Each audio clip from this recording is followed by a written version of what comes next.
ആലപ്പുഴ ചെങ്ങന്നൂരിൽ അപകട ഭീഷണി ഉയർത്തി നിൽക്കുന്ന വൻ മരങ്ങൾ മുറിച്ചു മാറ്റണമെന്ന ആവശ്യം ശക്തമാകുന്നു. അടിയന്തര നടപടി വേണമെന്നാവശ്യപ്പെട്ട് പുലിയൂർ പഞ്ചായത്ത് റെയിൽവേക്ക് കത്ത് നൽകി. പേരിശ്ശേരി മീത്തുംപടി റെയിൽവേ ഗേറ്റിന് സമീപമുള്ള വൻ മരങ്ങളാണ് ഭീഷണി ഉയർത്തുന്നത്.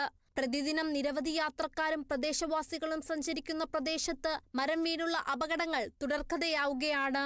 റെയിൽവേ ഗേറ്റിനടുത്ത് നിർത്തിയിടുന്ന വാഹനങ്ങളിലേക്കടക്കം മരച്ചില്ലകൾ ഒടിഞ്ഞു വീഴുന്ന സാഹചര്യമാണ്.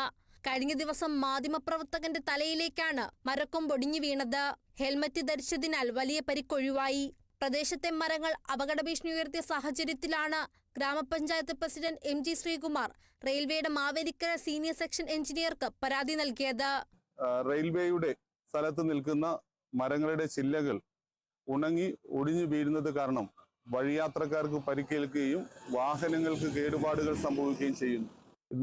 നേരത്തെ പല പ്രാവശ്യം ഇത്തരത്തിലുള്ള അപകടങ്ങൾ ഉണ്ടായത് റെയിൽവേയുടെ ശ്രദ്ധയിൽപ്പെടുത്തിയിട്ടും നടപടി ഉണ്ടായിട്ടില്ല. പുതുതായി വീണ്ടും ഒരിക്കൽ കൂടി റെയിൽവേക്ക് പരാതി നൽകുകയാണ്. സീനിയർ സെക്ഷൻ എഞ്ചിനീയർ PV മാവേലിക്കരയ്ക്ക് നൽകിയുടെ പരാതിയുടെ അടിസ്ഥാനത്തിൽ അടിയന്തര നടപടി സ്വീകരിക്കണമെന്ന് പുലിയൂർ ഗ്രാമപഞ്ചായത്ത് ആവശ്യപ്പെടുകയാണ്. മഴക്കാലത്താണ് കൂടുതൽ അപകടങ്ങൾ ഉണ്ടാകുന്നത്. വിഷയത്തിൽ നിരവധി തവണ റെയിൽവേ ഉദ്യോഗസ്ഥരെ സമീപിച്ചിട്ടും യാതൊരു നടപടിയും കൈക്കൊള്ളുന്നില്ല. അപകട ഭീഷണി ഉയർത്തുന്ന മരങ്ങൾ ഇത്തവണത്തെ മഴക്കാലം എത്തുന്നതിന് മുമ്പായെങ്കിലും മുറിച്ചു മാറ്റണമെന്നാണ് ആവശ്യം. Kerala vision news, Alappuzha.